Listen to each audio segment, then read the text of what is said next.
Padu budaya Lembata.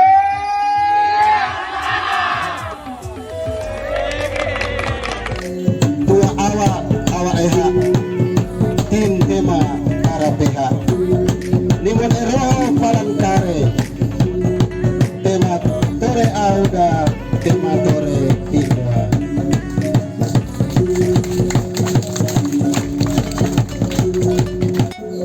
Dua awak eha tim tema arapeha limon ero palantare tema tore auda tema tore hidwa.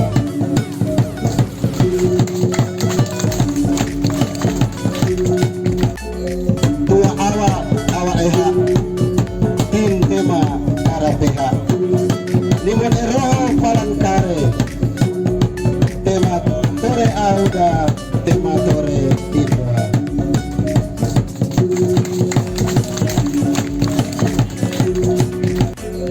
Dua awak eha tim tema arapeha ahi budibaya ue mal marawaya ue ubar mal tangen kiri hoyok nobe waya kamara aege aya hara rupa teloyono naute hitek dir botak top.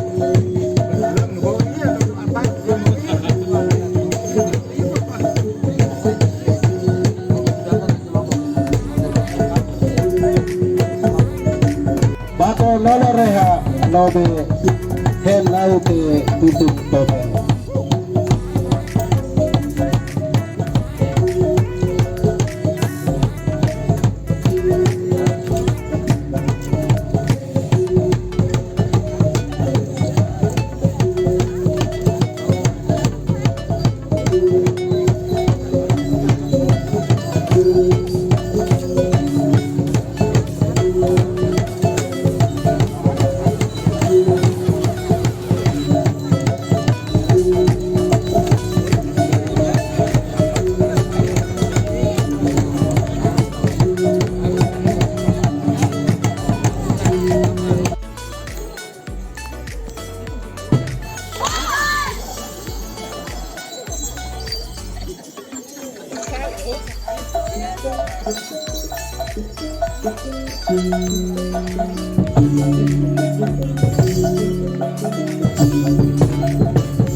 Adik-adik akan menentukan data itu mau kita apakan, asal sepakat itu nanti Kemdikbud yang fasilitasi.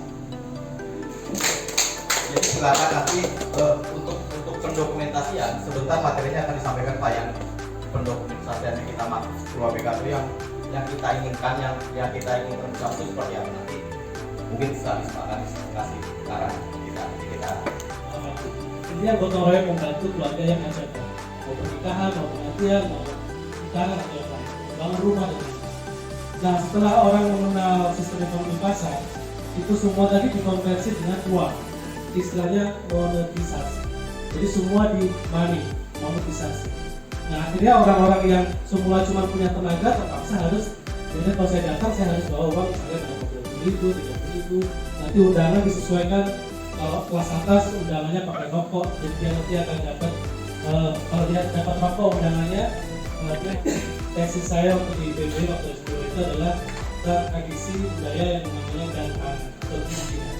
Itu tradisi hajatan di Subang, Karawang, Pantura, Jawa Barat. Di mana dulu awalnya itu adalah gotong royong murni, bolak balik itu hilang pelan-pelan karena menjadi monetisasi dan jadi tadi ada yang mencari untung dari hajatan. Belum pelaku seninya juga memasang harga yang semakin lama semakin naik dan seterusnya. Itu menyambung dengan apa yang disampaikan Pak Kadis tadi, atau simpan ke tetangga kita atau simpan ke saudara-saudara kita, kan tidak perlu itu semua. Baik, saya pas kamu hajat saya simpan 500.000, kamu saya simpan 100.000, nanti pas saya butuh saya minta lagi kan. Sebenarnya itu kan sistem yang sangat berkelanjutan. Kita percaya dengan saudara kita, tetangga kita, tapi dalam batas-batas yang wajar, tidak membuat kita berat. Gitu. Nah sebenarnya di situ yang diperlukan adalah hari ini kita akan bahas tentang tradisi lisan Edang menurut penghayatan Edang Merah. Tradisi lisan Edang menurut penghayatan Edang Merah.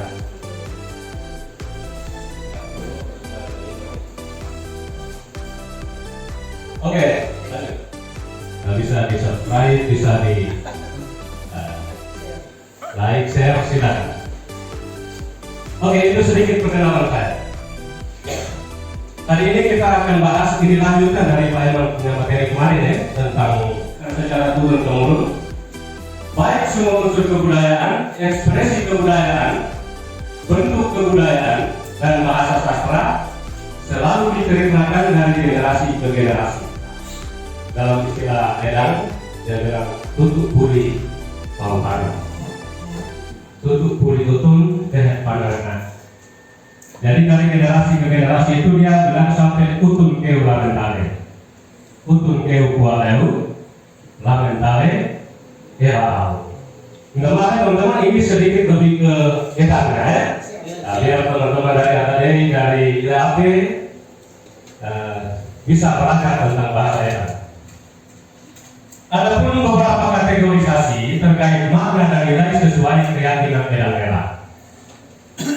Keyakinan Edang Merah secara sadar atau tidak, dan budaya hidup berkomunitas yang sedang kita hadapi hari ini. Adapun berbagai nilai dan makna tradisi lisan yang dapat dikategorikan sesuai peradaban komunitas adat Edang dan senantiasa digunakan dalam ritual ataupun kehidupan berkomunitas orang Edang sebagaimana warisan penghayat Edang Merah. Antara lain, yang pertama, Teluk Koda Balelane. Teluk Koda Balelane atau tutur silsilah. Teluk Koda Balelane ini istilah baku nenek moyang kita mengatakan persatuan kita, bahwa ceritanya orang Edang ini berasal dari satu turunan oleh Wade Puang Sure. Koda Onahil Bude itu puncaknya kita satu. Setelah kita memperanak minat, baru mulai menjadi banyak. Piramida ya, seperti piramida. Teri nota dewa oleh malu. Teo piring teleponum balang sio malu. Itu kira-kira makna yang disampaikan tuturan orang tua bahwa kita ini dari orang Edang itu berangkat dari satu turunan. Nenek moyang kita pertama itu adalah Huyo Lemun. Nanti ini orang Edang yang ada sekarang dari Daltubung, Aligur, Hobamatan, Umawala ya. Nah, itu nanti bisa ikuti saya nanti ketemunya di mana. Jadi kita mulai dari Huyo Lemun. Huyo Lemun ini dia punya memperanakan dua ya. Huyo Lemun, Raya Huyo, Pitang Raya, Pulau Pitang, Subang Pulau, Buya Subang, Loyo Buya, Lia Loyo, Matan Lia, Matur Matan, Aur Matur, Buddha Matur ya, Buddha Matur, Ape Buddha, Buen Ape, Beni Ape itu kebetulannya nanti di Bangsawa. Ari Buen itu ada di saya, bareng Ari. Yang Ari